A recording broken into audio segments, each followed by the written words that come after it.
Hello. Yes, this is really happening. This is really happening. I'm really on.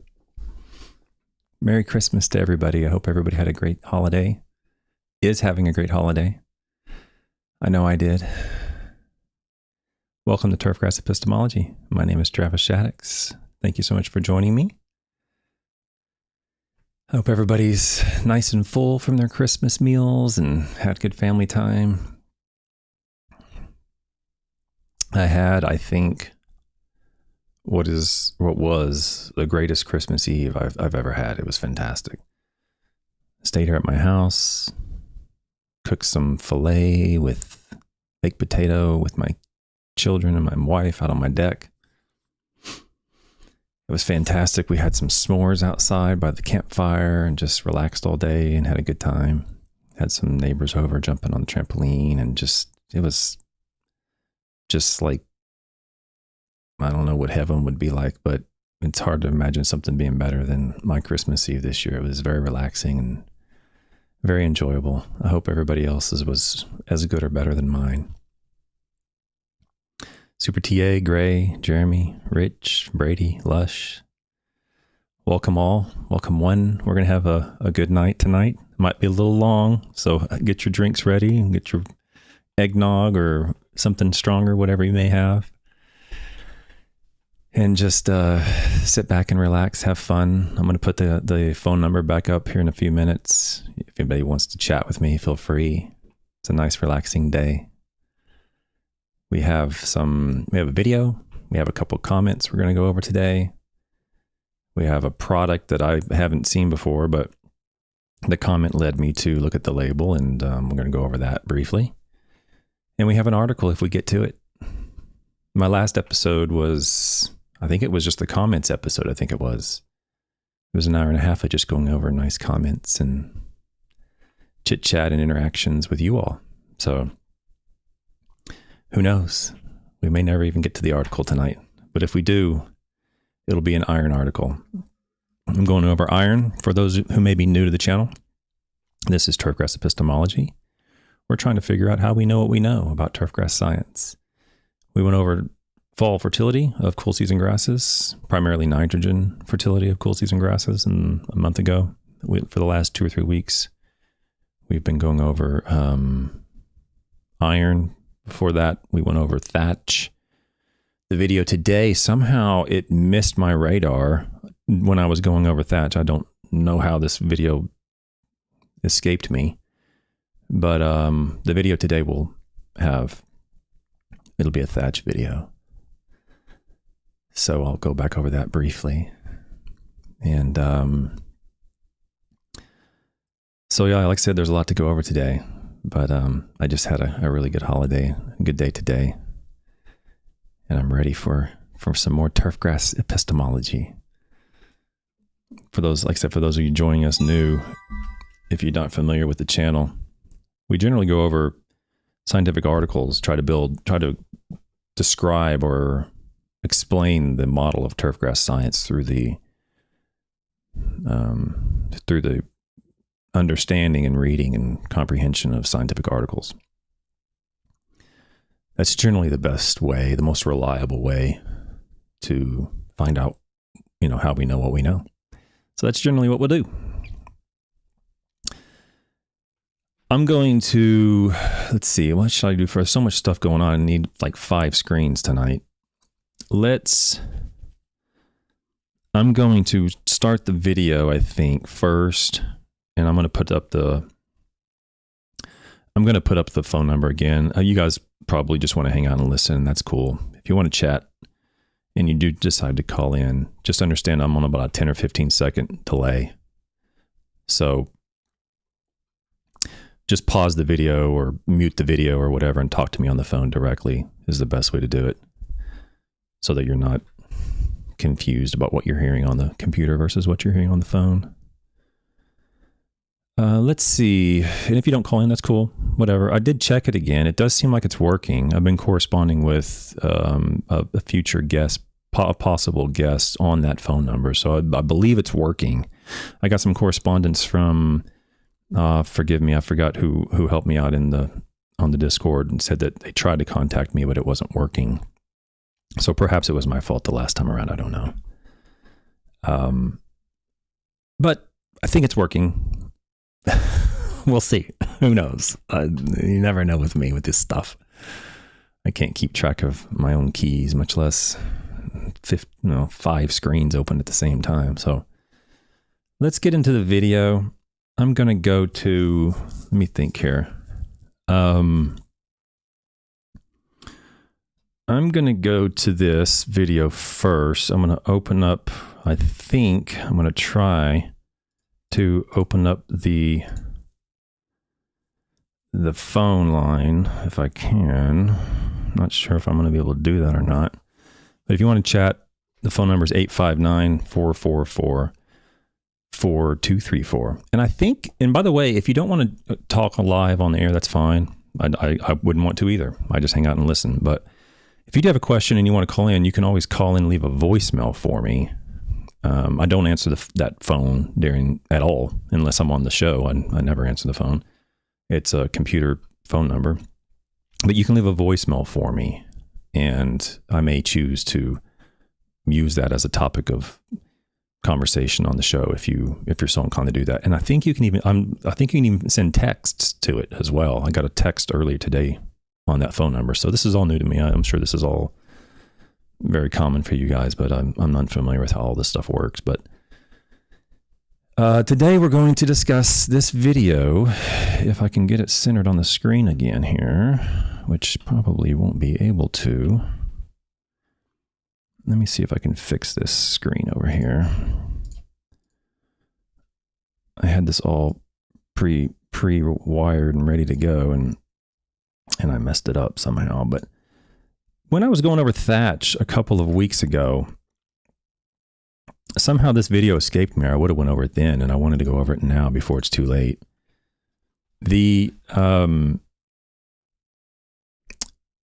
Now, if you recall on Thatch, we went over, I don't know how many papers went on Thatch. And the conclusion of all those Thatch papers was Thatch is a problem for water penetration. It's a problem for turf quality and so forth through various issues with water and light. If it develops too much, if there's too much thatch. And thatch is a result of lignous materials, stolons and rhizomes, and the lignaceous components of turfgrass building up quicker than they're breaking down. The lignin is the problem, and it's very difficult to break down. It's only broken down by a handful of white rot fungi, apparently. And so products generally don't do much to thatch because of the difficulty in breaking down lignin. Even mechanical aeration and verticutting and vertical raking and top dressing, even those sometimes don't help. That's the most reliable method we have at the moment. The odds are good that that's the best solution, the best management practice, are those cultural practices for controlling thatch. But even those are hit and miss depending on how bad the thatch is and what turfgrass it is and so forth. So all in a nutshell, thatch is difficult to control. We've never really figured it out for sure. You should do this. Okay. And the website, Earthworks Turf, I think it is called. I can't remember. The company's Earthworks. They have this 2-minute Turf Talk video on thatch, and I missed it somehow. So I wanted to go over it. Let's see if they have some sort of magical cure for thatch that escaped science. So let's listen to it and see what he has to say.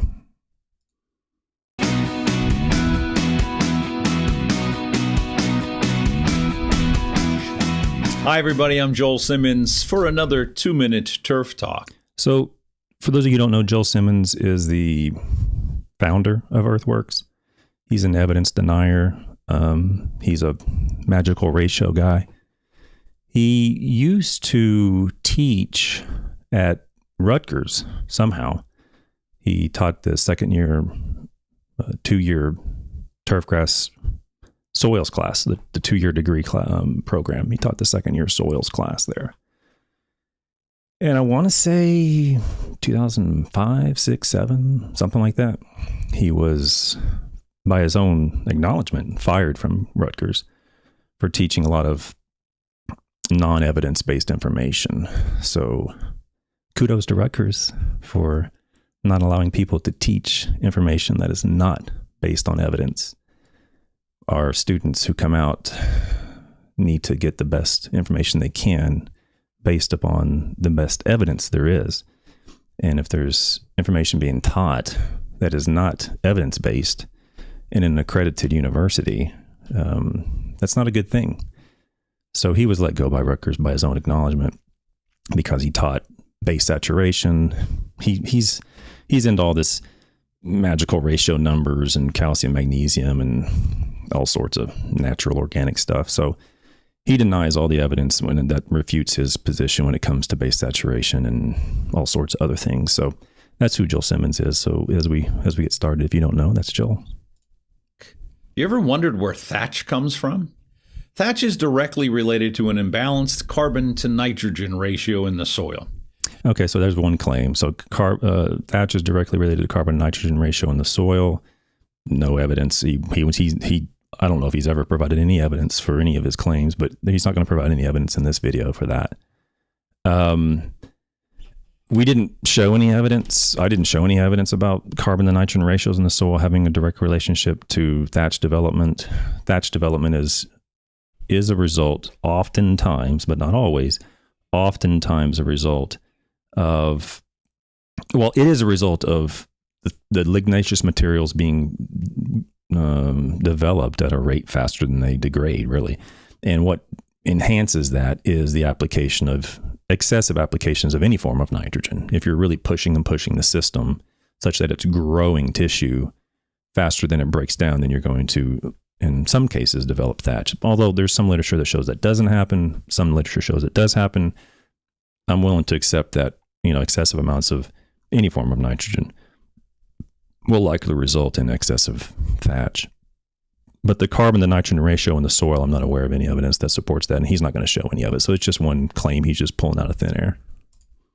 And when carbon to nitrogen ratios are imbalanced, the plant grows extensively, the root system grows extensively in the soil, and microbes don't have enough food energy in order to digest them down into humus. So there's another claim. He's claiming that there's not enough food for the microbes to grow and break this thatch down. I don't know if that's true or not.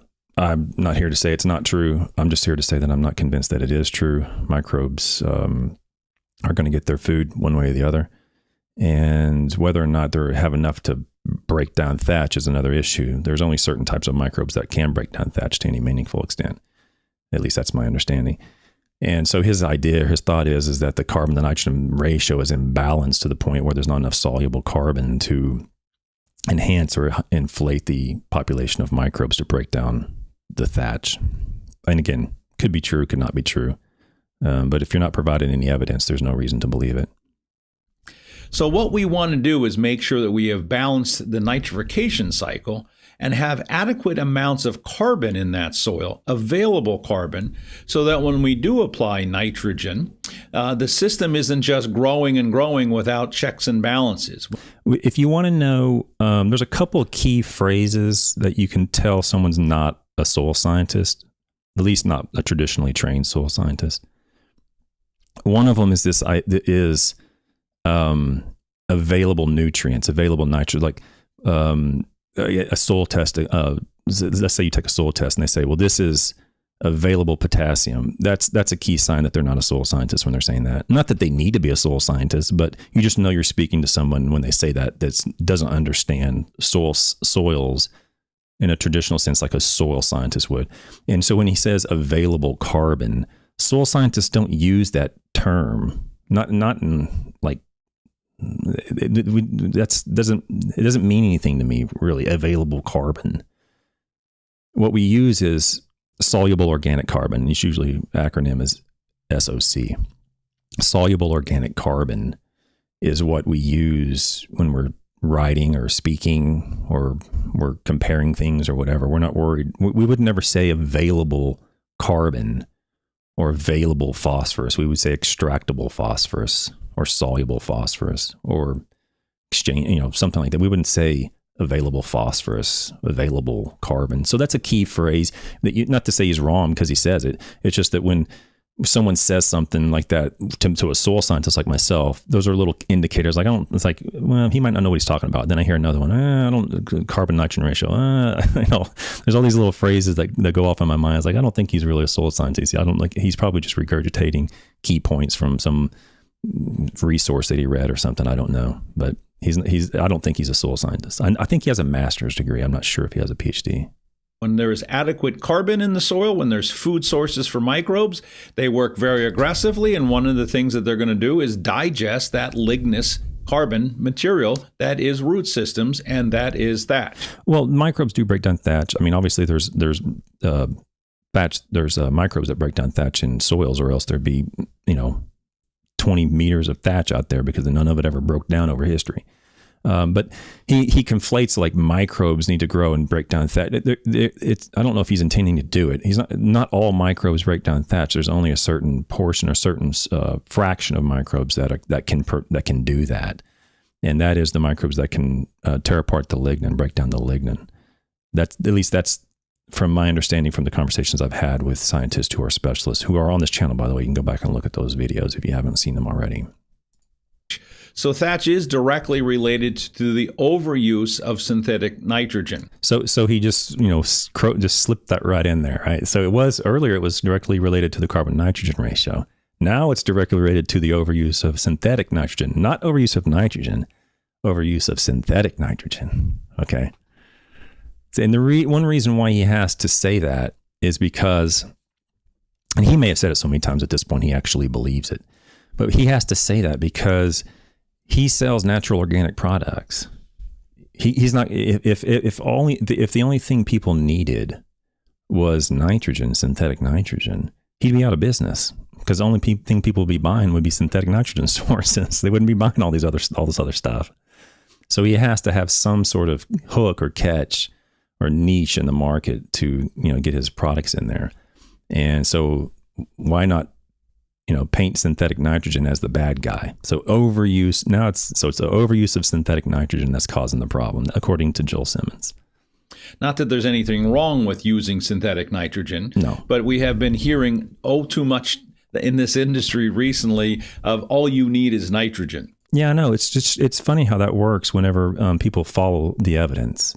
When people follow the evidence and follow the science, it tends to result in people applying basically nitrogen.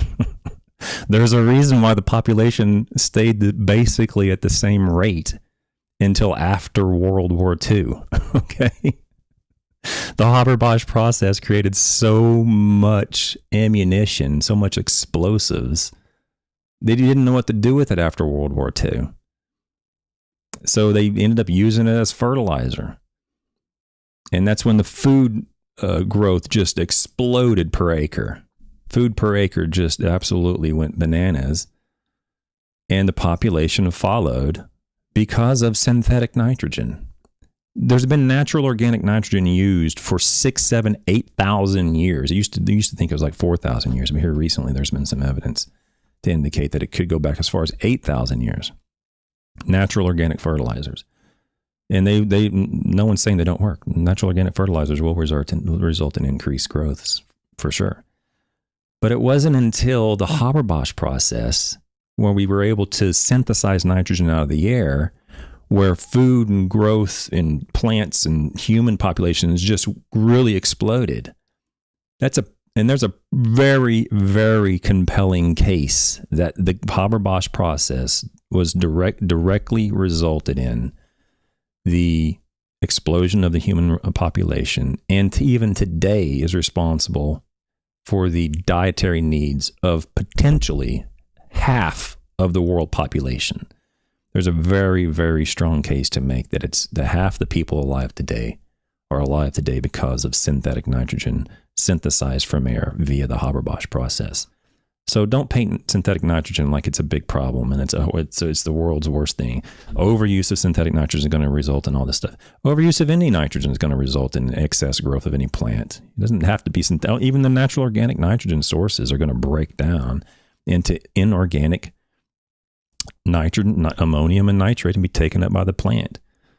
All of it has to be inorganic in order to be taken up by the plant. So but he doesn't say overuse of nitrogen. He says overuse of synthetic nitrogen. Okay. I got a kick out of that when I first heard it. Well, by the way, I just saw this morning. I didn't even know this existed until this morning. Like I have to go over this video. All you have in your program is nitrogen. You will be growing an adequate amount of thatch. I think he misspoke there. I'm not going to hammer him too hard on that. When you say if you're only applying nitrogen, you will be growing an adequate amount of thatch. Oh yeah, I agree. I have no problem with that whatsoever. I think he meant to say excessive amount of thatch, because an adequate amount of thatch is actually very, very helpful. I mean, some thatch is beneficial. So I'm pretty sure he meant to say excessive. So I'm not going to hit him too bad on that, because I make mistakes when I'm speaking and stuff too as well. I don't realize I say the wrong word sometimes, but I think he's saying excessive thatch, because adequate thatch is not a problem. So how do we get rid of thatch? So here comes the hook.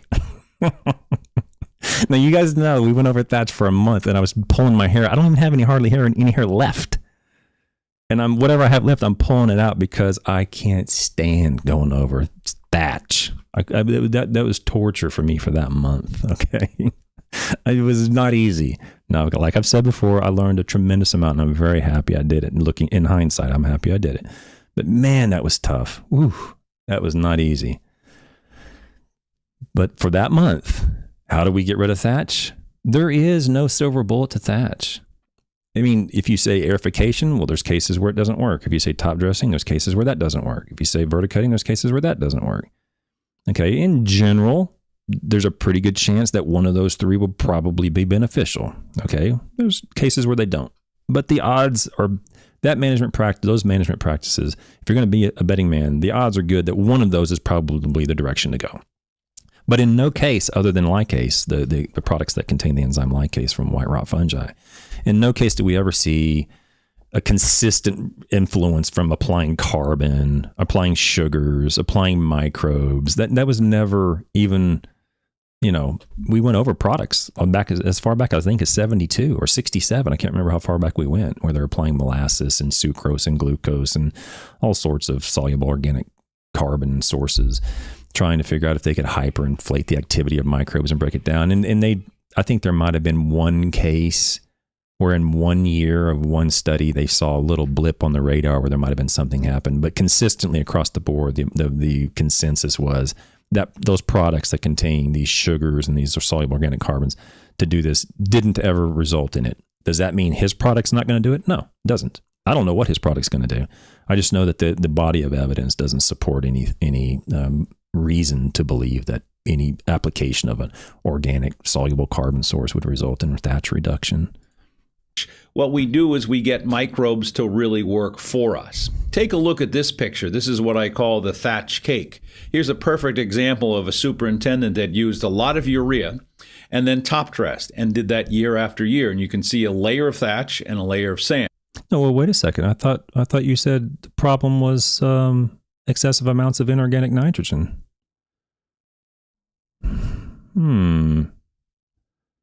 Let's go back and make sure we understood this correctly. Where was that at? Adequate carbon in the soil when there's food sources for microbes. They work very aggressively, and one of the things that they're going to do is digest that lignous carbon material that is root systems, and that is thatch. So thatch is directly related to the overuse of synthetic nitrogen. Synthetic, okay. So he caught himself. That was a good one. He said synthetic instead of inorganic. Because when you say... and did that year after year. This guy applied urea. So he said example synthetic. Of a superintendent that used a lot of urea. Okay, so he caught himself. He used the right word. I can't say anything about it. Because urea is organic. Urea has carbon. I think it's like 20-something% carbon in it, soluble carbon. For every pound of nitrogen, I think you get a half a pound or 0.4 pounds of soluble carbon. If someone can run the math and post it in the chat, I can't remember. But something like that. And then top dressed and did that year after year. And you can see a layer of thatch and a layer of sand. So the ideal thing here is to bring in some carbon, feed the microbes, get them as active as we possibly can, and get that system working so that there is digestion in that system. And the best way to do that is during aerification. Get some aerification amendment. So, I mean, it all sounds fine. It all sounds great. For anybody that doesn't know, it sounds great. We can get those microbes working as best we can, you know.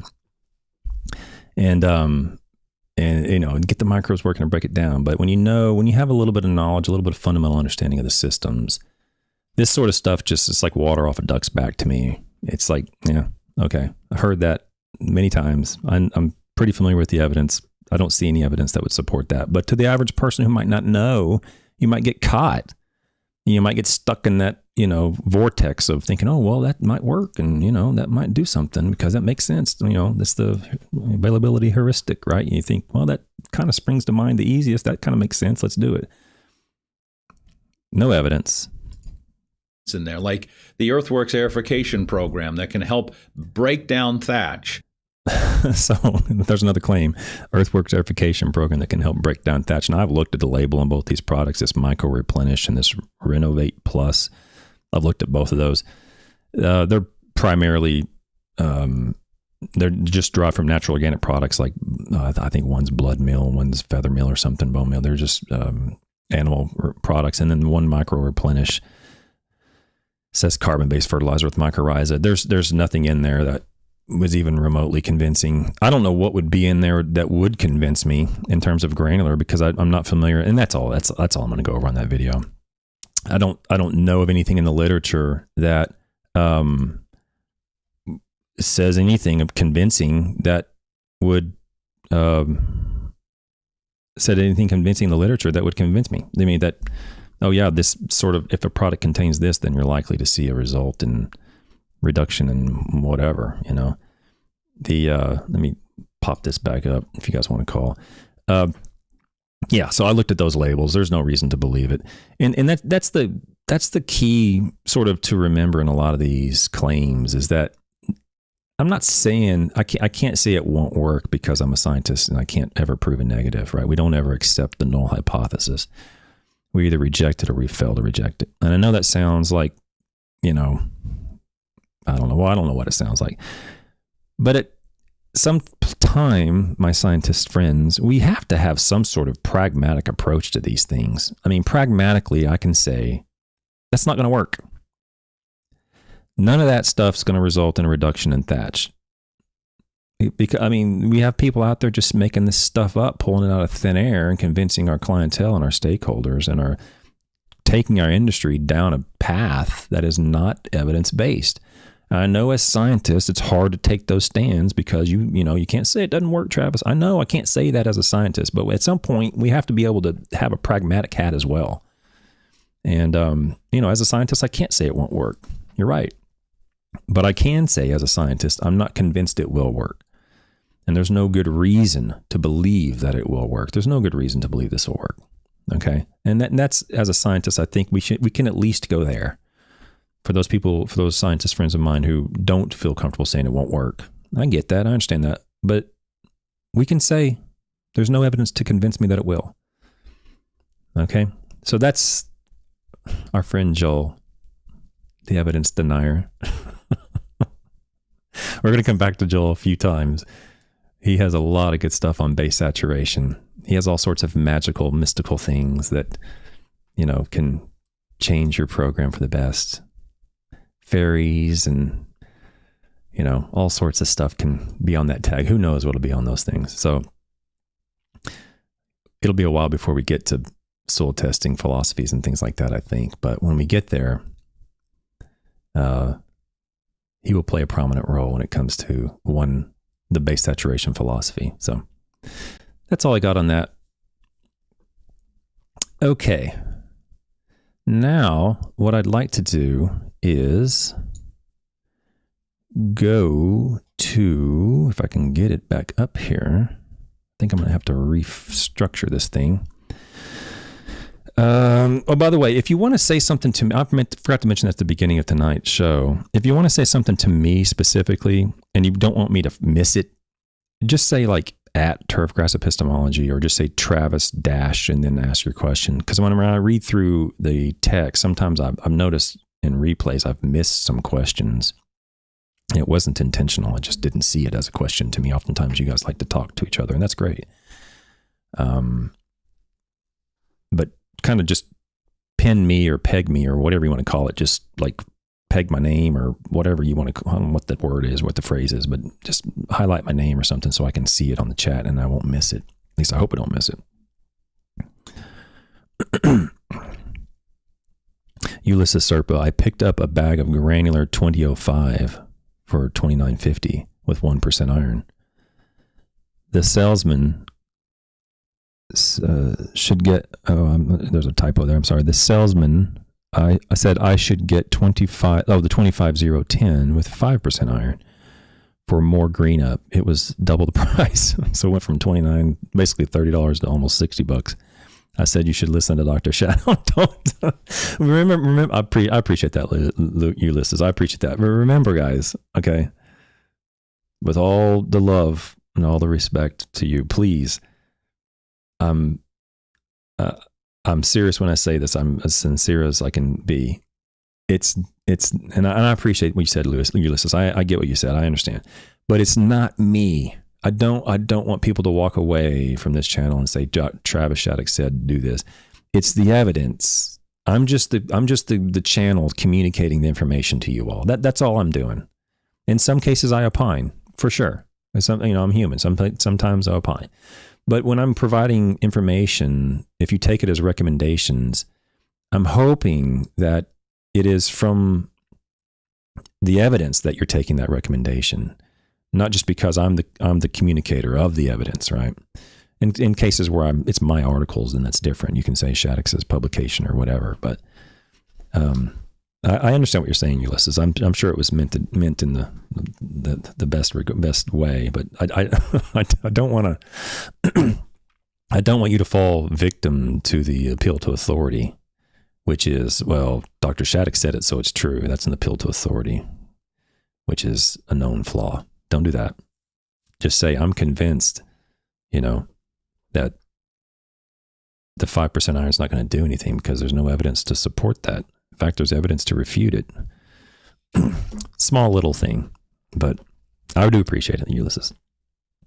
Let's go to another video that I posted this morning, which seems to be getting some attention.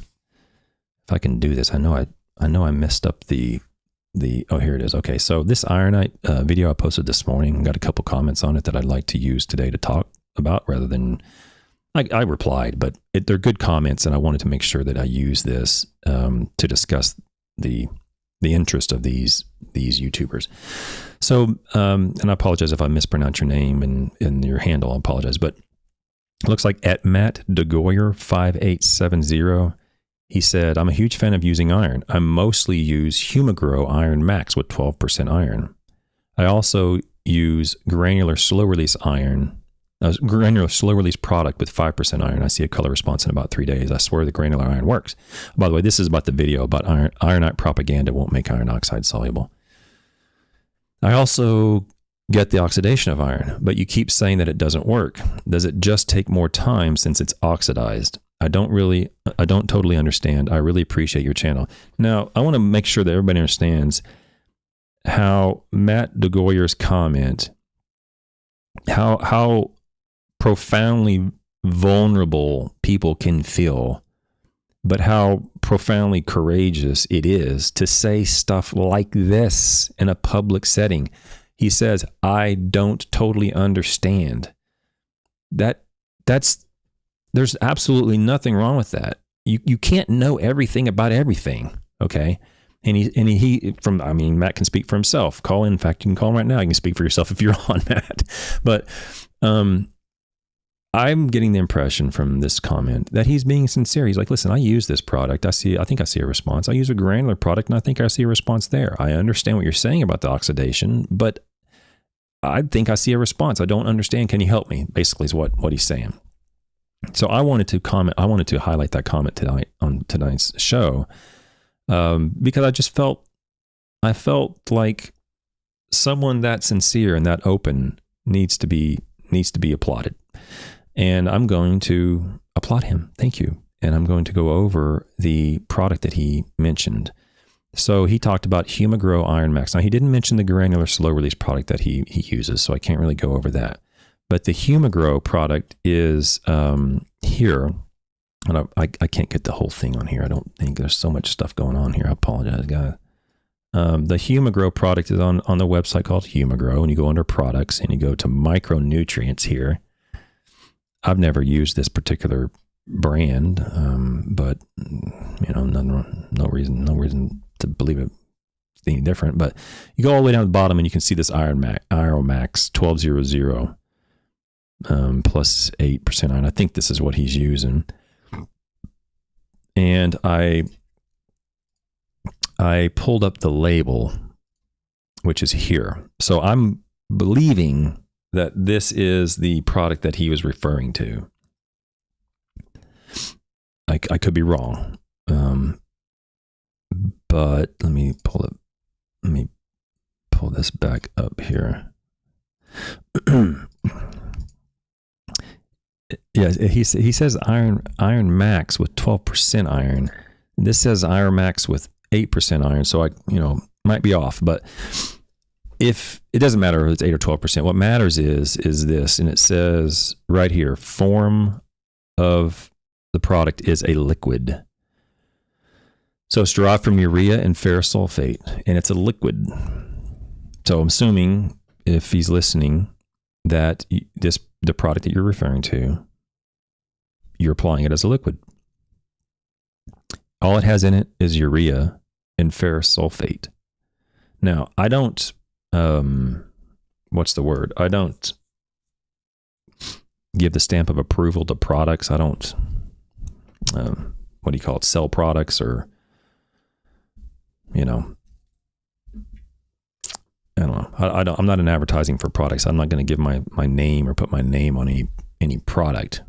But if I did, it might be a product like this, to be frank. I mean, or if you can do a 1500 with some iron in, there's a lot of those 1500s out there, like Ferromec and so forth. But you're dealing with just urea, and you're dealing with a straight ferrous sulfate. You're not going to get any less expensive than that. And assuming that you're blending it or you're mixing it with the water that's not out of whack on the pH, in other words, assuming that you're able to spray it out effectively, you're going to get a good response from this urea and ferrous sulfate, more than likely. So, oh man, I'm sorry, Matt. You tried to call, and you have to understand, I am completely incompetent when it comes to this stuff. Let me hang on. Let me go back to me.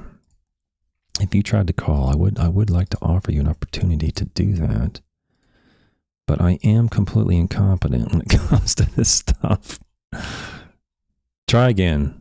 It's 859-444-4234. Don't use the +1. Just hit the 859 if you're in the United States. The +1 is for international calls. Maybe that's what's screwing people up. I don't know. I'll give him a couple seconds because there is like a 15-second delay. Maybe I should remove that +1. Let's see if I can remove that +1.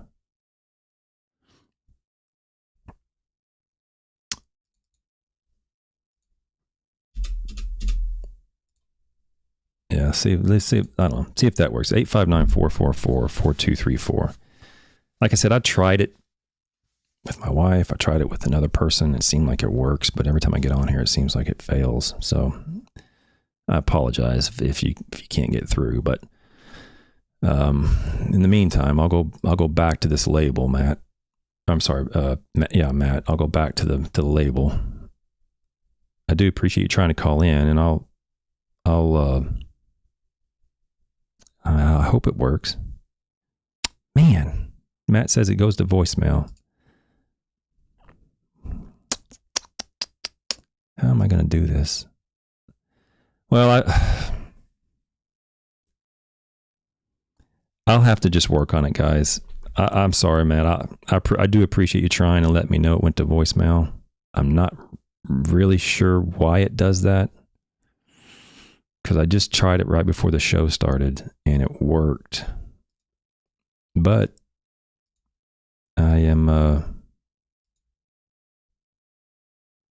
not sure that it's working. I'm not sure how to do it. So maybe it doesn't work. So the other person said the same thing, that when he tried to call in, it just went to voicemail. So you're probably doing it right and I'm doing it wrong.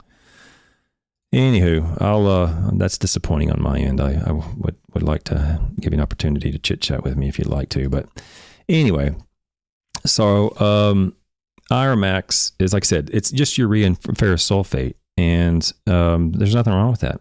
I mean, it's probably going to result in pretty good looking turf or whatever you. Matt, let me tell you what, Matt. A good point. Let me try to do this. Let me do this and try to. Since you're giving it the old college try here, I'll do the same. In fact, I wonder if I call my wife. Let me even put this on mute. See if I can call my wife. Let me. Oh, maybe it didn't have the microphone on.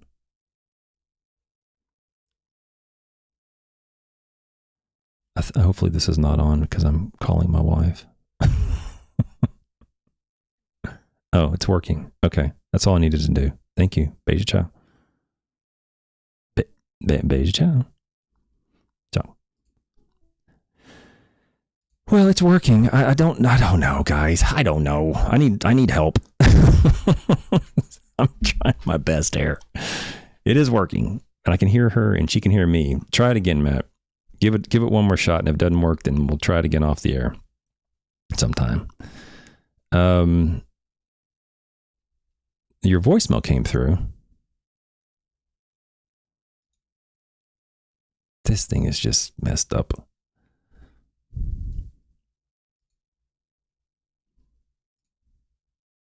Oh, well. Okay. So anyway, the point is that the product's a liquid, and it contains a soluble iron source with urea. So it's very likely to result in a greening. The urea is probably going to be taken up in the first 1 to 6 hours, which I'm going to show you a document here shortly about that. And the ferrous sulfate's going to be taken up probably in the same time. If not, it'll be stained on the leaf in a very short period of time. Okay. The next comment I'm going to go over has to do with the speed of uptake. So let me get back to the comments. So he says,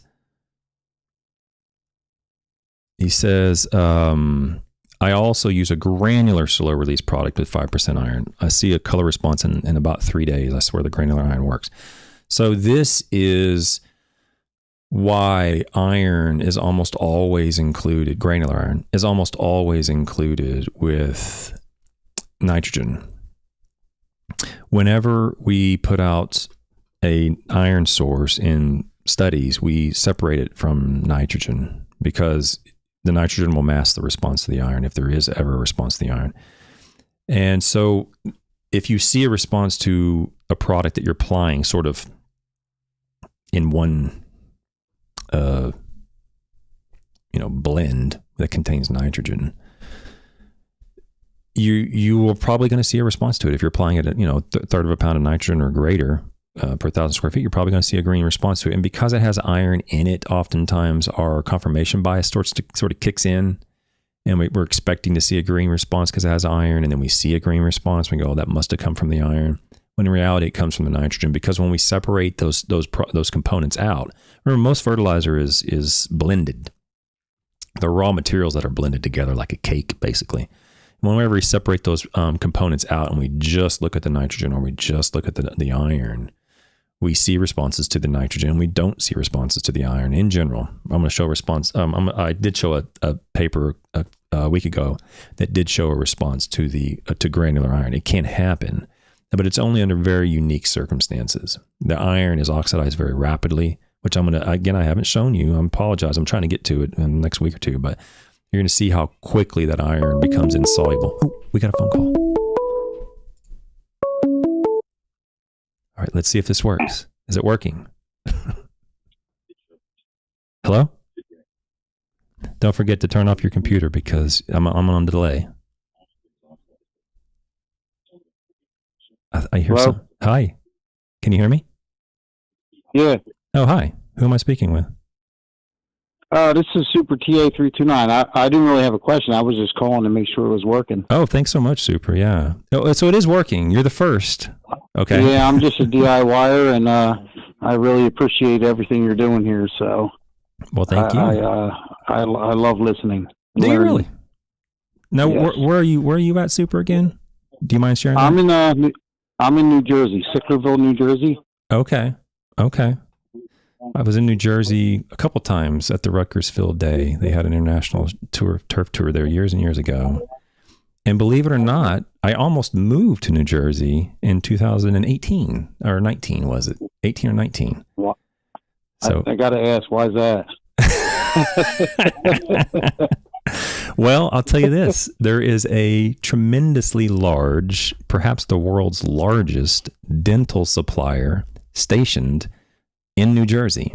One of their headquarters, one of their largest facilities is in New Jersey.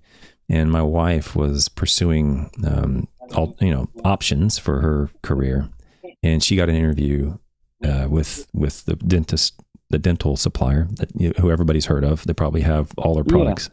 And she went there to interview, and I went with her, and I chit-chatted with the guys at Rutgers and had a good time. And you seem to not particularly be impressed with the state of New Jersey, or am I reading it wrong? No, it's just, I've never really had the experience of, living anywhere else. I've pretty much been, born here and lived here my whole entire life. So. Oh, really? Okay. Well, I've seen you on the line several times, and I do appreciate your input. And I'll be here for every show. I love it. Really? Well, I'm still. I mean, I appreciate that. I really do. I'm still like, why do people watch? I don't know. I mean, I was like, just little old me. I'm just stay-at-home dad and going over turf stuff. But yeah, I'll put it to you this way. I mean, I've been in this lawn community now probably for 10 to 12 years, and I've seen it start from day one, and I watched it to the point where it is now, and it's a blessing that you actually you came on right at the right time. Really? See, yes. I appreciate you saying that, but I'm very ignorant when it comes to the YouTube turf lawn world or whatever. I didn't know it was so established, I guess.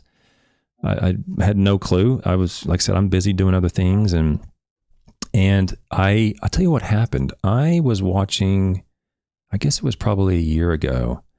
Yeah, it was a year ago. It was during Christmas last year. I watched YouTube for some other stuff unrelated to turf. And on my YouTube recommendation popped up the Grass Factor. And it was Ray and Matt. Yes. No, it was Ray and Ryan. Yeah, it was Ray and Ryan. And it was just those two guys.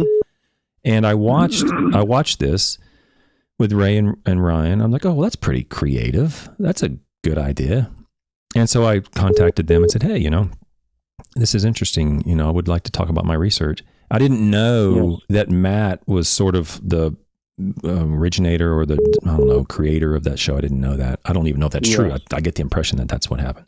And so that tells you how backwoods and just ignorant I am about the YouTube turf world. So no, I think it's great. The fact that you came on there, I mean, that's where I first seen you, because I love watching Matt and those guys. Oh. Matt's a very passionate person. He's very caring, and he's really helped me out a lot. Oh, good. Like when you went on there, we were, I don't know if you've seen it, but everybody was asking, like, please, invite this guy back. And I'm hearing rumor that you're going to be back on this month in January, next month. Yeah. I think it's not a secret or anything, but I just hadn't said anything about it. I noticed on their show, what was it? I think it was just their last show, Christmas show or something. I don't remember. That they mentioned that I'd be on there, so I'm fine talking about it now. Yeah, I'll be on there on January 11th. And we're going to do something fun, very different. And I've said this before. I think I said it the last time I had my show on, is that it will either be a raging success or a complete failure. One of the two.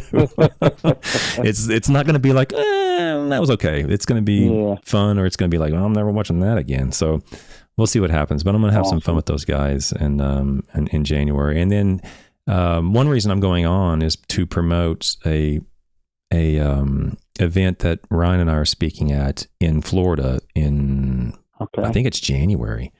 So he and I are going to go down and talk to some people at the Sport Turf people in Daytona Beach. So I'll kind of plug that while I'm on there, I think. So All right. But I appreciate you calling. I really do. Super. I see you on here all the time, and I appreciate you testing out the channel or testing out the phone lines. You're officially the first caller to the show ever. So congratulations. Yep. Very nice. It's been a pleasure talking with you. And I'm definitely here for the long haul. Thanks a bunch. Appreciate you. All right. Have a good evening. Merry Christmas. Yep. Bye-bye. Yep. Well, it works. I heard somebody calling in, by the way, when I was on, and you'll have to call back. I'm sorry I can't. I don't have any way of screening calls, or it was from a 385 area code, so that might have been Matt. If you tried to call in and call back, because it was going through, so I can't answer. Apparently, I'm able to answer the phone. So I was starting to go crazy, thinking I was doing something wrong, and who knows? Maybe I was. Anywho, where was I at? The Iron Max liquid was very likely work. Oh, here we go. Another one. Let's try it again. Let's try this again. Hi, this is Travis. Travis, this is Matt DeGoyer. Hi, Matt. I'm sorry. Your recommendation to kind of clear out the line and reset it apparently worked, because all of a sudden things work. So I need all the help I can get when it comes to technology. So thank you for that. Hey, I get it. I have to do these Teams calls at work, and I'll have 30, 40 people online, and all the weird stuff starts to happen. I don't know why. Where are you from, Matt? I'm from Salt Lake City, Utah. Utah. Okay. I'm going to put that on the screen and see if this works. I don't know. Matt from Utah. Okay, perfect.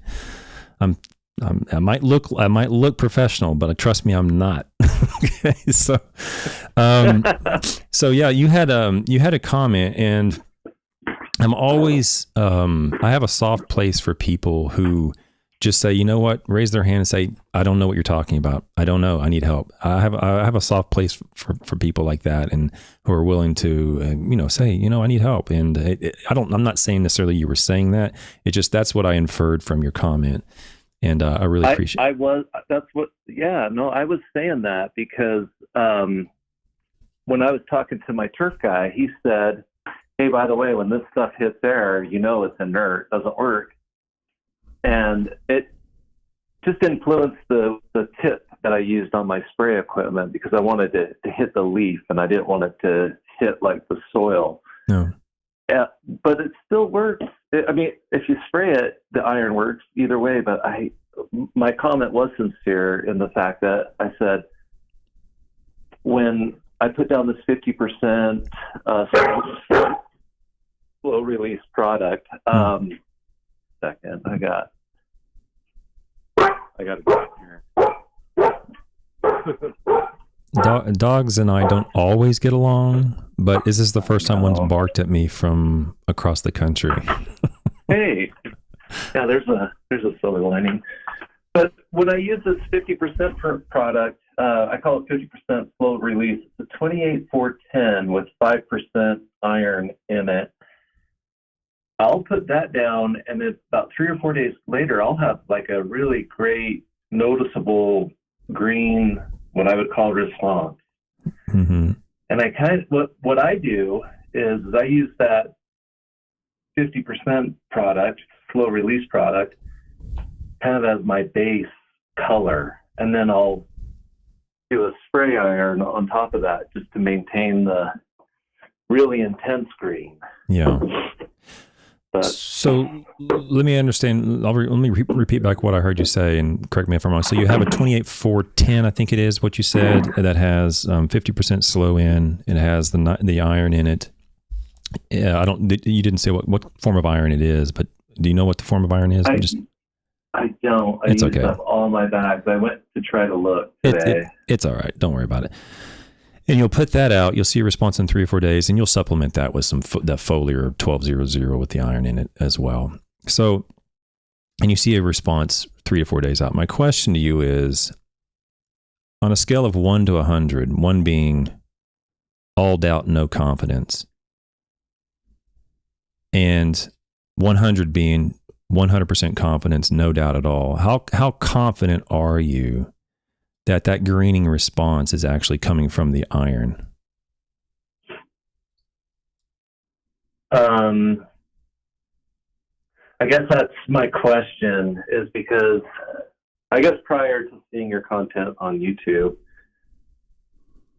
I've heard this before with iron, that if it's oxidized, it's totally inert, and how it gets oxidized. And I don't know. I'm just trying to be straight up. When I watch your YouTube, it's pretty strongly inferred that liquid iron will work great depending on a few things, but granular iron pretty much won't work or does not work. And I'm just saying that I see a green response, and I guess I don't know if it is from iron. I've never questioned it because I always see a response afterwards. Okay, excellent. That's a good response. That's fine. So I'm not saying this is the case, but if it were shown to you that the response is highly likely coming from the nitrogen and equally unlikely coming from the iron in the literature, in scientific literature, how would that affect your confidence on your position on whether or not you initially thought, well, I just thought it was the iron. I'm sort of convinced that it was the iron. It would, if you were shown evidence that it was from the nitrogen and not the iron from published literature, would that affect your position on any of this? Yeah. Oh, I would love to know what causes that green response on the fertilizers that I'm familiar with. Yeah. I don't need to be told it's iron. Okay. I just know that something in that is giving me a green response. Yes, and that is more than likely from the nitrogen. And the reason I say that is because when we go out and we separate out the forms of iron from the blend, so I'm assuming this is a blend and not a homogeneous granule. I'm assuming this has, urea and then it has, okay.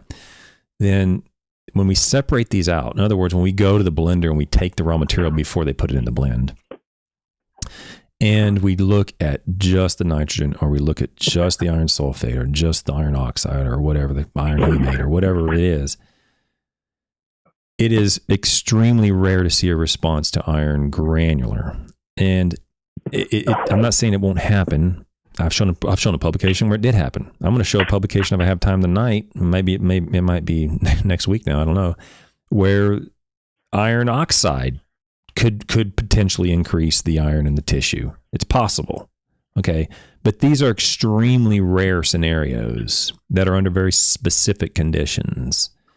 The overwhelming amount of commonality, the common practice, the application, going to Lowe's or Home Depot and you're buying a bag and you're putting out, those sorts of practices. The iron in that fertilizer has very consistently resulted in no response, no greening response when we do it just by itself.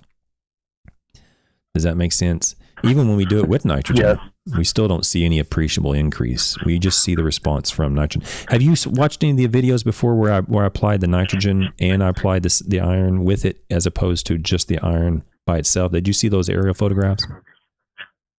I'd need to go back and look. I've mostly just listened while I've been driving. Okay. I haven't watched a lot of the video. Okay, that's fine. I guess it was probably. You have to go back and look. I can't remember. I think it's called. I can't remember the name of the video, but it was 2 or 3 weeks ago. And I showed some aerial photographs where we applied the same amount of iron that was sparged or impregnated onto a nitrogen carrier. And we applied the same amount of iron sparged onto a non-nutrient carrier. So we're applying the same amount of iron. In one case, we're applying nitrogen. In the other case, we're not applying any nitrogen. And every green square, or in that case, rectangle, every green rectangle was from the nitrogen treatments. And all the iron that was applied without the nitrogen looked the same as applying nothing at all. And that's the type of evidence that we see consistently over and over and over in the literature. I'm going to show that happens with St. Augustine grass. I'm going to show that it happens with, what was the other one I did? Bermuda grass, bent grass. Okay. And the reason is because it's oxidized. And so the sort of the follow-up question was, I don't know if it was from you or from another commenter, was I kind of inferred, will it eventually come available? Will the iron in the iron oxide, I know it oxidizes, but will it kind of eventually come available? Let me see what you, I think I did say that. Yeah, does it just take more time? There we go. Does it just take more time since it's oxidized? So the pragmatic answer is no, it doesn't take more time. It will never really ever be available because iron oxide is now a mineral that is very unlikely to ever release its element, in this case, iron. It's been mineralized. It's been not mineralized. It's formed into a mineral. Okay. Yeah. And there's nothing wrong with minerals. I mean, potassium feldspars release potassium into our soils. There's all sorts of minerals that we use knowing that they're going to mineralize their components and it's, become soluble and the plant will take it up. But in the case of iron oxide, that mineralization is never really going to happen in our lifetime. It's extremely rare. And like I said, the paper today I was actually going to go over and show that it can't happen. But it's not as if you need more time because it's oxidized to eventually become available. Geologically speaking, scientifically speaking, it will eventually become available. But we're talking hundreds of years, potentially thousands of years before that. Let me ask, if I do a soil test and does that pick up, is that measuring the oxidized iron, or is that measuring I guess the available iron, or is there such a thing? Okay, it's not measuring either one. So I'm going to assume that when you say take a soil test, and that, by the way, it's an excellent question. When you take a soil test, what a soil test is measuring is the extractable nutrients, and it's not just semantics. I mean, what is extractable is not only soluble. In other words, there's going to be some soluble elements in there. But the soil test is going to extract that portion as well as a portion that's not soluble. Okay, and depending on where you live, different soil test extractants are better or more strongly correlated with the plant response. So Mehlich-3 might be the best option for someone in the southeast, whereas Bray or Morgan might be better suited to someone in Utah or whatever. So it kind of depends on where you're at, but the soil test is not going to test for iron oxide. It's not going to measure any of the iron from iron oxide for any meaningful sense anyway. And it's not going to measure just the soluble. It's going to measure soluble plus what's a little bit of what's on the soil colloid. Okay. Uh-huh. So but having said that, the iron on an iron soil on a soil test is not well correlated with turfgrass response. I don't care if it's Mehlich-3 or Bray or I don't care what it is, saturated paste or anything like that. It's just our confidence in saying that you need to apply it based upon a soil test is extremely low. I don't have hardly any confidence that when you pull out a soil test and your Mehlich-3 iron is 50, that when I say, you know what, you probably need to apply iron, I don't have hardly any confidence that I'm correct. Correct. I got it. Yeah, I might be correct. I might be, but my confidence is very, very low because I haven't seen any correlation between what that number is relative to what is necessary in order to meet a certain turfgrass color or quality. Mm. Those are all excellent questions. The reason why I ask is because I do an annual soil test. I just like to see where things are, how things move, I guess, from year to year. Okay. And I use a ton of iron, and I'm just surprised. I'm always really super lacking in iron, and I'm always doing iron. I know. I was grinning because I knew that's what you're going to say. Your iron's not going to move because the soil test isn't measuring oxidized iron. It's only measuring extractable iron, and you're not going to extract any iron from a Mehlich-3. Mehlich-3 is a weak acid. I mean, it's not that strong. I don't know what the pH. I can't remember the pH off the top of my head, but it's not that strong of an acid. And the EDTA in it is only going to is the component of the extractant intended to extract micronutrients. The value of Mehlich-3 is really in its ability to better correlate with micronutrients. So, and it has other additional components to the extractant that perform that function compared to Malic 1. But for iron, it's not going to really extract any of that because all of it's oxidized. I mean, iron is going to oxidize extremely fast once it hits the soil. And so when you apply an acid, or in this case, an acid and a chelate in the extractant solution, there's a chelate, it's going to pull some of that micronutrient out. Well, all the iron's already oxidized. Well, not all of it, but a huge portion of it is. I mean, a large majority of the iron is not in a form that is going to ever be available to the plant. Okay.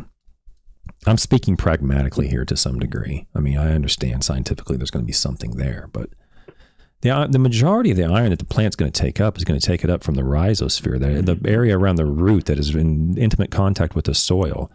Those strategies that the plant uses, the exudation of phytosideraphores or chelates and the exudation of hydrogen ions to lower that pH and reduce that Fe3 down to Fe2, that little rhizosphere little bitty sliver of space between the root and the soil, that's where the iron is taken up. And that's a function of the plant, not a function of the soil iron. The plant is actually performing that function. That's how plants survive. I'm going to go over that in a few weeks on a soil pH article I'm going to go over. In fact, I might go over it next Wednesday. So plants take up the iron from their hard work, basically. So whatever's in the soil, it could be 50 parts per million, it could be 5,000 parts per million, whatever. But the plant, for the most part, is going to provide the major interaction, the major function in terms of taking up the iron, because it's going to do that through exudation of natural chelates or a reduction in the soil pH right around the root to where it solubilizes some of that iron and gets it taken up. Yeah. So I wouldn't worry too much about iron on the soil test. Yeah. I worry less and less about the soil test. I think it's over promoted. You and I can be friends. Yeah. Yeah. We are friends. Yeah, no, I mean, I've been doing this for a long time, and I'm just becoming more and more convinced year after year that we really should just stop soil testing almost completely unless we have a problem we're trying to diagnose or we have a pre-existing condition. So, for example, let's say, Matt, that you had, let's say your pH was 9 and your turf was horrible. Let's say that's the case 5 years ago. And over time, you've been lowering it down and your turf's getting a little bit better. And now it's like 7.5, right? It went from 9 to 7.5 over 2 or 3 years or 4 years of pH reductions. Your turf's looking better. Well, you have a pre-existing condition in that case. So I would recommend continuing your soil test, just like your doctor would recommend continuing your blood test if you have some sort of heart function and you're trying to track it over time because you've had a heart attack or you've had high cholesterol or something. I would continue to take the soil test because you've had a pre-existing condition that you're trying to keep track of, right? But in cases where the turf looks fine and you just want to know what the numbers are, okay, know what the numbers are, but I wouldn't have much use for a soil test if the turf looks fine and you don't have any pre-existing condition. I don't know. Yeah, I'm just becoming more convinced that that's the case. Sorry, go ahead. Yeah, I think the way that soil tests are, it seems a little bit flawed to me because a soil test is going to, I think, like show you the nutrients that are available, but if they're not available, doesn't that just mean that the plant or the ground and the microbes hasn't broken it down to that point where it is available? Well, okay. You want the scientific answer or the pragmatic answer? The scientific answer is soil tests don't measure what's available. Soil tests do not measure or provide a number about what is available. It's only what's extractable. So it's a key. Okay. That's a key differentiation. I mean, we are simply extracting a portion of nutrients that are in the soil. Some of it was already soluble, some of it wasn't soluble and was extracted. And we are trying to correlate that with what we expect to see and what we anticipate the plant needing. The plant needs this much, and below that, when it drops below that level, we're going to see a reduction in some metric of the plant. So, okay, we've correlated that. Okay, so if you drop below 50, we're going to consistently see a reduction in turf quality of some elements, pick iron, for example. Well, if I saw any evidence to support that in the literature that was in any way consistent, then I would have some confidence that the number should be 50. Anything below 50, I would recommend an application. So it's not available and it's not soluble. It's extractable. So having said that, the question was more more related of like, what was the salt? What were you saying? Available? Does it eventually break it down? Like the microbes, if something like iron, what's iron? Fe3? Yeah, well, Fe3. It depends on the species of iron. Fe3, Fe2. Yeah. So if it starts to break off those extra, is it? I don't know what it protons, is. Protons, yeah. It starts. Yeah. Yeah. Then as it breaks that down to like an FE2 or an FE1, that's when it becomes more available, correct? Yeah. Yes. I mean, generally speaking, first of all, I want to make sure everybody's clear on this. I am not a specialist in iron in the soil or the plant. I don't. If someone's listening to this, if Dr. Lindsay's listening to this, or Dr. McBride's listening to this, I don't even know if they're still alive, but they're going to be rolling in their grave listening to me say something about iron. But I'm not a specialist in iron, but the plant, for as best we can tell, takes up most of the iron as the Fe2 form. Okay. Once it gets into the plant, it's a whole nother thing that goes on there. Okay. But yes, the Fe2 is generally the form that's taken up. It's the more soluble form between Fe3 and Fe2. Fe3, however, is generally the species that's most prevalent in the soil. It needs to be reduced down to Fe2. The majority of cases that happens, or the majority of the mechanism how that occurs, is not from soil per se. It's from the plant, or in ligands as well. Organic ligands in the soil can reduce that down as well to Fe2. But it's the plant. The plant is performing a function right at the root surface that's reducing that from Fe3 to Fe2. So it's not the microbes that are providing some sort of function with iron in terms of. Well, I mean, I can't say that. There's going to be some effect there, but with iron, it's primarily from the ligand interaction in the soil, the interaction with the dissolved oxygen in the soil, and the interaction at the root surface. Those three things are constantly in conflict with each other. Oxygen is oxidizing the iron, the ligands are reducing the iron, and the root is reducing the iron right near the root surface. So all that stuff's going on to provide the iron that gets taken up by the plant. So with relation to soil testing, we're soil testing and extracting a component of iron from the soil. We're not speciating it. We're not knowing whether it's Fe3 or Fe2 or whatever. It's just whatever we extracted, and then goes onto an instrument that burns it, and it burns all the iron that was in it, whatever species it was. It's sort of irrelevant to some degree because we just want to correlate that with the plant, and we haven't, as far as I know, we haven't consistently seen that to be reliable. So I wouldn't use any soil test to apply or not apply iron. I just don't see that. That's good to know. The most I get out of a soil test is I'm interested to see what my pH is, and I'm also interested in my phosphorus and potassium levels, just because I have so much potassium, phosphorus. Okay. And I'm just trying to coast down by not using it as well. If you have a lot of potassium or a lot of phosphorus, why are you using phosphorus in your granular fertilizer? Is that the only thing you can get a hold of? I try to avoid it, but sometimes, I do avoid it, but sometimes I'll throw down like a 12-12-12 just to kind of kickstart the lawn, or just give me like a balanced. I guess this is just like in my experience. So this is what I do. Okay. But I'll throw down like a 12-12-12, and like if I plant some seeds, or if I do an overseed, I'll throw down like a 12-12-12 a few weeks later, because I want that phosphorus to be available. And I'm always I'm cautious of the number I see in the soil test, because I don't know. It just doesn't seem like I could have that much phosphorus and never put any down and benefit from some when I do. You know what I mean? Do you have any idea of like what their phosphorus levels are on your test? Just any ballpark idea? They're like right at the top range. It's that soil savvy test. And I don't know what their range is, parts per million. I can find out and speak to it more clearly, but I don't have it in front of me. Let me look at the soil. Which one's the soil savvy test? Is that the little bead that's in that thing? Let me look at it. Okay, and you and I need to talk. This is using these ion beads, right? Is this an ion exchange resin? Okay. Yes, it is. Yeah. Okay. Yeah, we need to chit chat off air maybe sometime.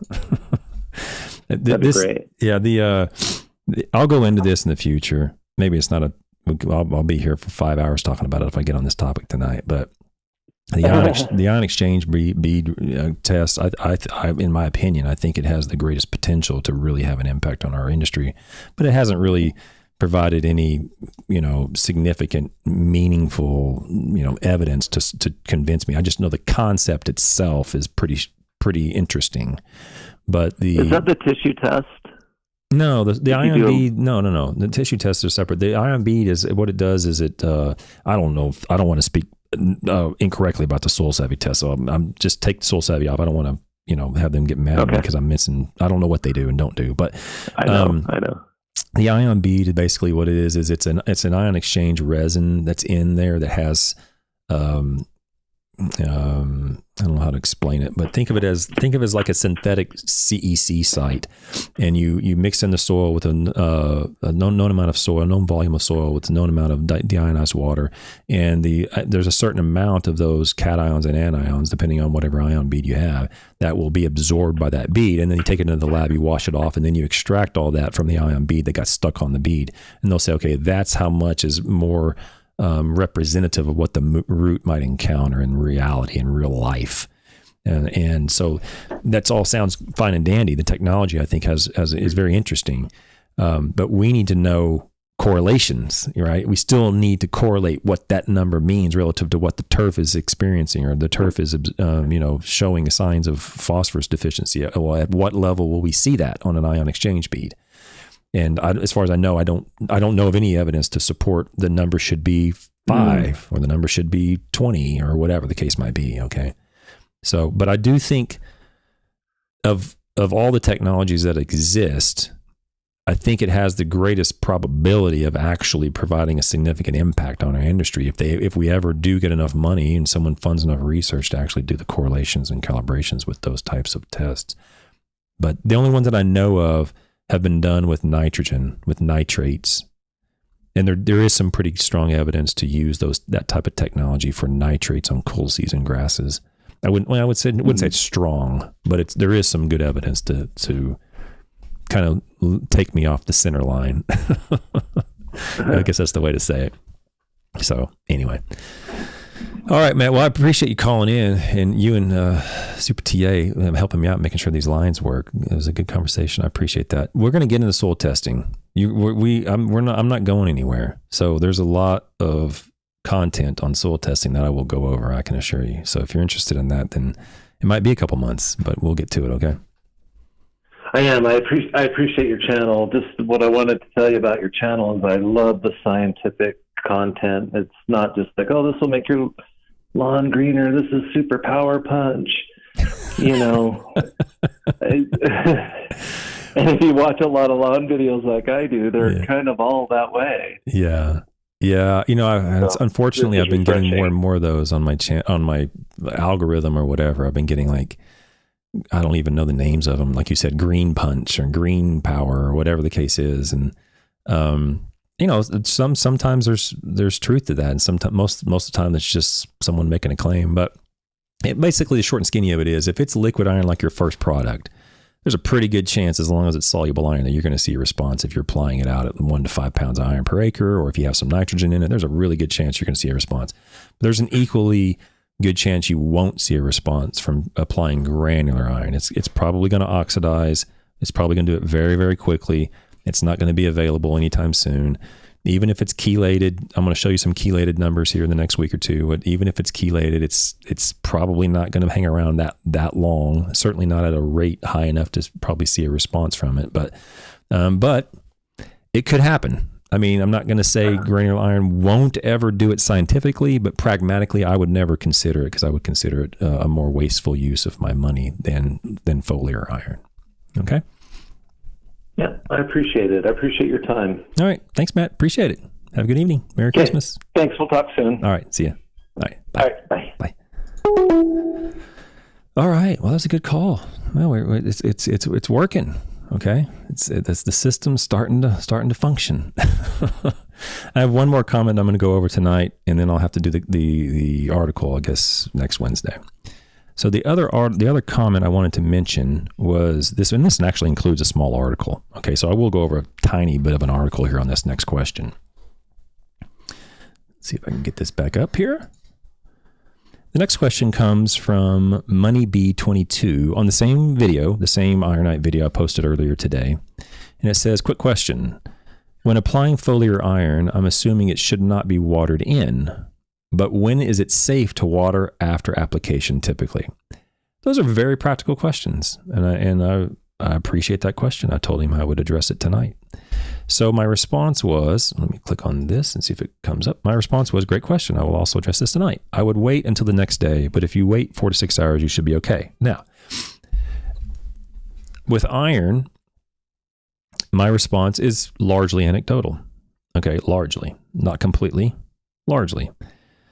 I know from my experience, having done this dozens of times, that if I put out foliar iron sulfate or foliar iron glucoheptanate or foliar iron EDTA or any of the foliar soluble iron sources in the morning, say 9, 10 in the morning, if there's no dew on the grass and I can get it off and it's dry and I spray it on there, I'll see a response before I go home at 5 p.m. Happens every time. As long as you do the right rate and you do the right volume of spray and all that stuff, it happens virtually every time I've ever done it. I've never done it and it didn't show response. Let me say that. So it's anecdotal. I'd never done a timed study where I actually measured the amount of time it took to see the maximum response. But other people have done that on other elements like nitrogen. So let me bring up this article. This article is one of the better articles I can even think of on foliar nitrogen uptake. This is an article published by Chris Stiegler, Dr. Richardson, and Dr. Karcher. These two guys here, where's my marker? These guys deserve a marker. These two guys here are rock stars in the turfgrass industry. Dr. Karcher is now at Ohio State. Dr. Richardson is still at Arkansas. And hopefully I can get one of these two guys on here because they're immensely knowledgeable. Chris Stiegler was also a rock star. Unfortunately, he had an accident and is no longer with us. But they did a lot of really good work for the short time Chris was with us. And this is one of his papers. In this paper, there is a graph. And I'm going to show that right here. This graph, for those listening, is figure 1. No, I'm sorry, the article. Let me tighten the title. The title is Foliar Nitrogen Uptake Following Urea Applications to Putting Green Turfgrass Species. This was published in 2011 in Crop Science. So this is one of our top tier journals, if not the top tier journal for all practical purposes for turfgrass science. That's our top tier journal. And you go down to figure 1, and it has creeping bentgrass and Bermuda grass. And we're going to see a figure with the lines and the x-axis. We have time from 0 to 25 hours with N15 labeled urea, and we have N recovered in plants as a % of applied on the y-axis. And we will notice from 0 time to 1 hour, we're going to see 50% of the nitrogen be taken up in the first hour after application of foliar urea to Bermuda grass. About 40% taken up in the first hour to foliar applied to creeping bentgrass. So we have a cool season grass and a warm season grass. This line starts to bend over heavily at this point. So the maximum uptake occurred probably around somewhere between 5 and 10 hours. It starts to flatten off on Bermuda grass, and sometime or probably around 5, 10 hours, something like that. It really starts to bend over and really plateau off at about 50%, 60% in creeping bentgrass. So this is not iron. This is urea. It's very different. But based upon my experience with iron, seeing a response, if I put it out at 9 or 10 in the morning, I'm going to see a response by 3 or 4 in the afternoon. Very consistently, I'm going to see that. 1 to 5 pounds of iron per acre with soluble iron. You're going to see that. Based upon this research, where you're looking at soluble N15 labeled urea actually being taken up into the plant, almost all the urea that's going to be taken into the plant is going to be taken into the plant in the first 1 hour after application. Okay. Total max was about 55% going into Bermuda grass and about maybe a little more going into bent grass, but about the same, about 50 to 55% of the nitrogen was taken up total. The majority of that occurred in the first hour. Okay. So that is that, along with my anecdotal observations, which I don't like to rely upon, but I don't have anything else to rely upon when it comes to iron uptake. That's the reason why I told the person who made that comment, who, where was it? Where it was, Money B22, you know, how long is it when is it safe to water after applying the foliar iron? I told him I would wait till the next day, but if you wait 4 to 6 hours, you're probably okay. That's the reason. So my response is largely anecdotal because I've done it so many times. I've seen it, but I could be wrong. I don't like to rely upon anecdotes. I don't like to rely upon observations. But if I know urea will be taken up in the first hour, majority will be taken up the first hour if applied foliarly. It's a different element. It's not charged. Urea is not charged. Iron is charged. It's a different situation, but leads me to have a little bit of confidence in saying for 4 to 6 hours, you're probably fine. You can apply water 4 to 6 hours after you apply iron. But if you wait till the next day, just wait till the next day, you're fine. Okay. Very practical question. And I hope that answer made some sense to him and to you all. I think I'm going to call it that. That's been an hour and a half. I didn't even get to the article, but that just means there's going to be an article next week. So I really enjoyed the phone call with Matt and Super TA. I appreciate you guys helping me out tonight with making sure this thing's working. And let me read through the chat and make sure that I didn't miss anything. I saw Ulysses comment. Okay. Super TA says your streams are so full of valuable information. I can't see a reason for someone to call in versus learn. The influencers will never call in and probably are paranoid that you are exposing facts. Well, like I said, I think it's critical that we accept people for who they are. They're human beings, and not to attack human beings. I respect human beings. I see a lot of them as being victims of misinformation. In cases where you are not a victim, in other words, you're using misinformation to sell product, like some of the videos we showed earlier today, one of the videos we showed earlier today, I don't consider those people victims, and I don't mind calling them out. But it's really the content, that their claims are what I'm looking at, not the person. And I try to differentiate between the two. Ulysses says your appearance on Lawn Therapy was awesome too. Oh yeah, no, 2023 is over, but he was my hero. I mean, that dude is, forget about it. We're here goofing around on YouTube, and that guy's dismantling explosives in Europe somewhere because Putin's doing silly stuff over there. So that's a serious hero. I mean, that guy is good. I mean, he is that Lawn Therapy. If you don't watch Lawn Therapy, go over and subscribe to his channel too. That guy's a serious American hero. It's not only the knowledge learned, but also hearing the stories and backgrounds of the hosts and the personal stories that are shared. Oh, okay. Well, I do that sometimes. Sometimes I wonder whether I should, but I guess it's nice to hear if you like that stuff. Super TA says, I would love to understand more about phosphorus. Well, so would I. I would love to understand too. I went to graduate school with a guy who did his whole PhD on phosphorus, calcium phosphate. And man, the ion pair between calcium and phosphorus, and whether or not there was any retention and delay of phosphorus leaching from that pair. It was just a, interesting subject. And I think it's his wife. His wife is incredibly knowledgeable on biogeochemistry and phosphorus and all these things. And I would like to know more about phosphorus too. I know just enough to get in trouble on phosphorus, but Super TA says, my levels of phosphorus have been very high for years, even after not applying for 3 years. I fell victim to the Morgan. Oh, you applied Morganite. You applied Morganite for a long time. Super TA. Yeah, we showed that video. I showed that article, I'm sorry, about the long-term ramifications of applying biosolids to land.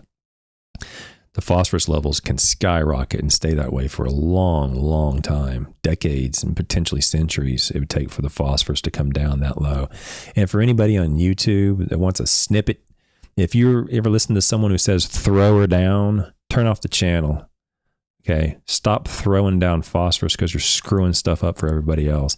And it's okay to turn a blind eye and turn away and, it's just my lawn. I'm going to do what I want to do on my own lawn. You can do that for now, but eventually the government's going to come around and going to institute a law and start fining people, and then we're all going to be more restricted. Okay, I don't want government to make restrictions and regulations. I want to be able to mind my business. You mind your business. I get that, but if you're going to continue to put stuff down that's influencing the next guy down the stream, government's got to step in. The Love Canal, happened for a reason. People weren't paying attention, and they have to stop. They have to step in and stop people from doing crazy things.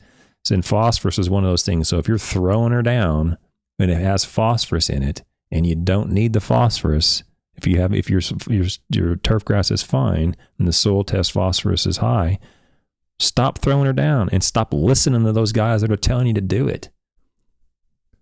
Driving me insane with this stuff. Gray, thank you. Very good conversation tonight. Yeah, I thought it was. Yeah. Thank you so much. Josiah Thornton, 408 subscribers. Why? The best thing. Oh, you're saying why? Maybe it's too low. Maybe it is. I don't know. I'm not worried about that. I'm not going anywhere. I'm retired. I'm just doing this for fun. What can I do? I try to help. People want to watch. They want to watch. They don't want to watch. I'm not exactly the most exciting person on YouTube. Somebody will put a YouTube thing up, and this is no joke. You can look it up. Just last week, somebody put up a video saying, I adopted 100 dogs. Within 12 hours, there were 22 million views on that one video. 22 million in like 10 hours, whatever the number was. Because he had a nice little thing, adopted dogs, great to adopt dogs. I'm all for that, if you want to do that. But those sorts of things drive views. Facts and science sometimes are boring, and I've been accused of being boring more than once, and I don't disagree. Hey Aldo, see you made it. Looking swag. What am I? Is this too much?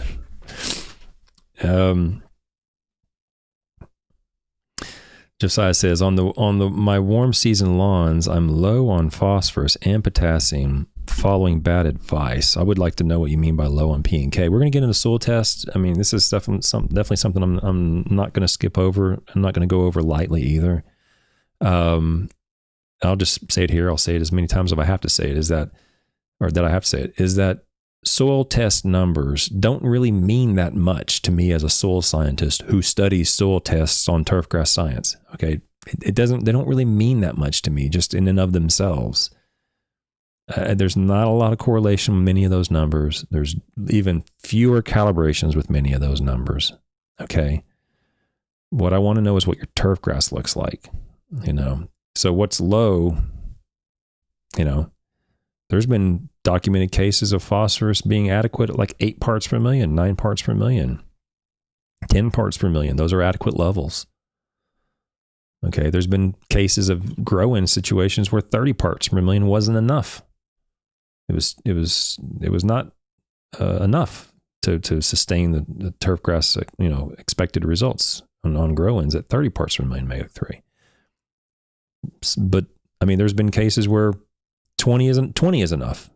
30 is not enough. I mean, there's just not a lot of, I don't have a lot of confidence, I should say.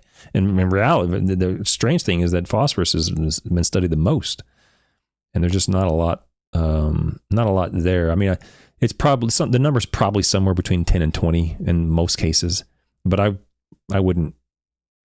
just don't have a lot of confidence in it. And more importantly than the number and my confidence in the number is people turning their eye away from the turf, the epistemological approach. I mean, how do you know? Well, I know because the soil test number says it's low. No, that's not why you know. Okay, stop thinking that way. Look at the turf first. The turf has to be the primary factor. Like if the number, let me ask you this: and I've said this before on a podcast, and I mentioned this to my scientific buddies, my colleagues in academia before, and they kind of think I'm crazy.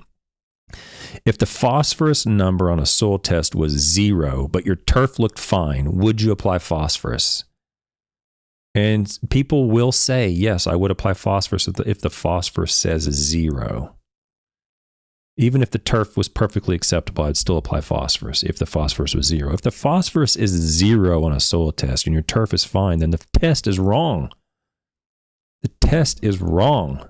And I think people have this idea that the test in soils is as reliable and dependable as a medical test. It's not. It's not that reliable. It's very unreliable in many cases. So I just don't put a lot of confidence in soil testing. I do use soil tests when I'm trying to diagnose turf grass problems. If the turf is unacceptable, then I will use a soil test to kind of help guide me a little bit. But I'm using it as a guide to diagnose issues. I'm not using it as a guide to recommend fertilizer applications in most cases. So please keep that in mind as you kind of meander through my channel. You'll probably hear that more than once.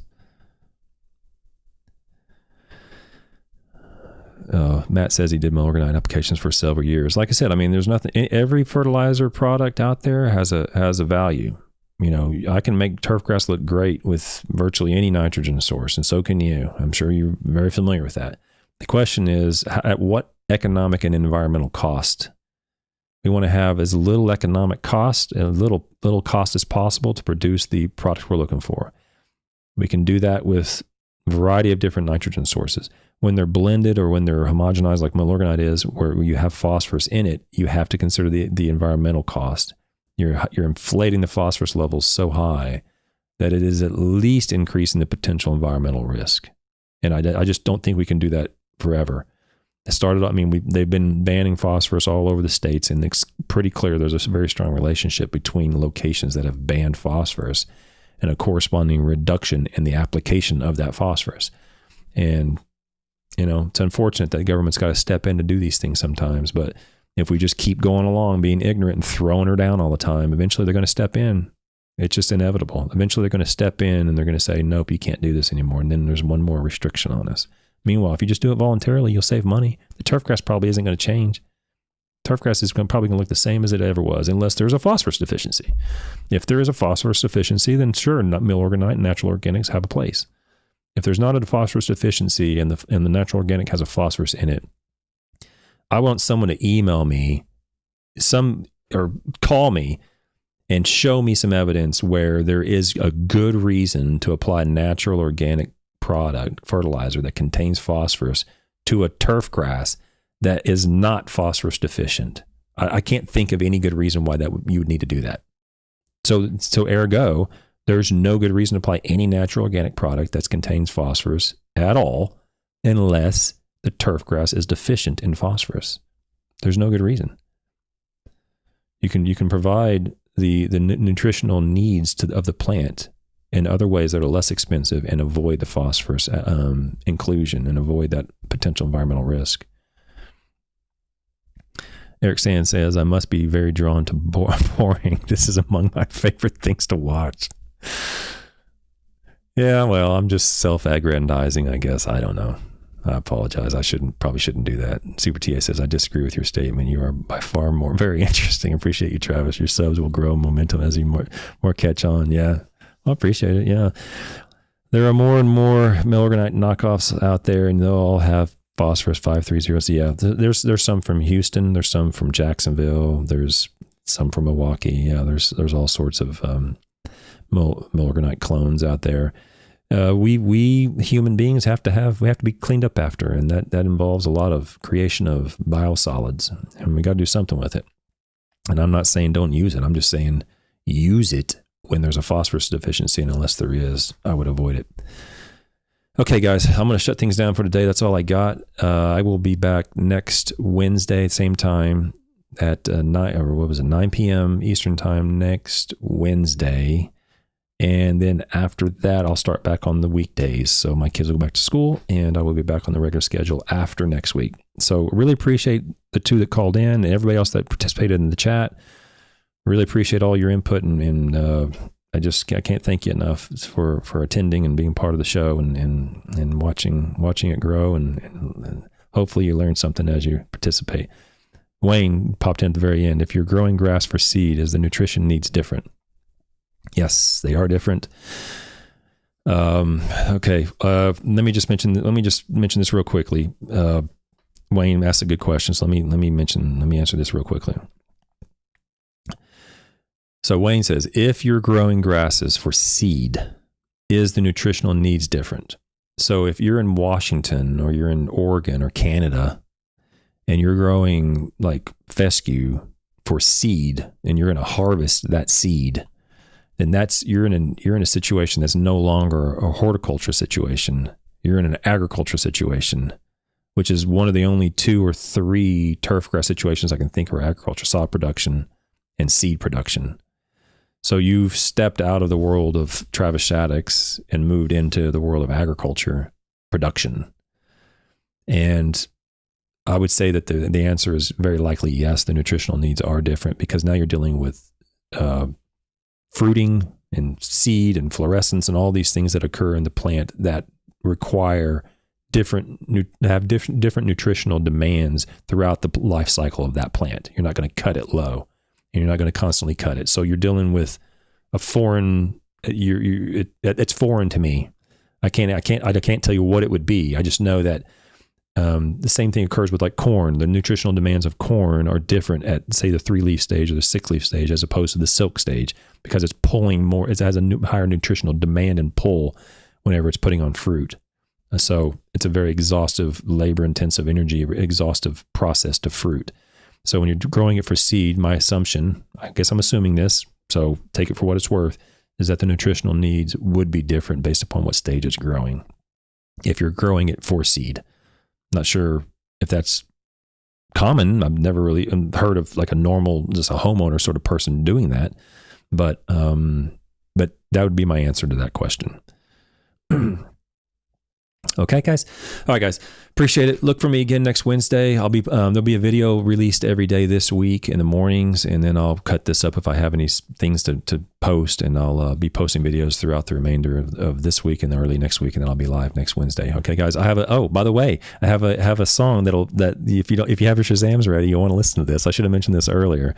Is that Shazam will catch this in about 5 seconds. This is the most popular rock band in Germany. It's my favorite German rock band.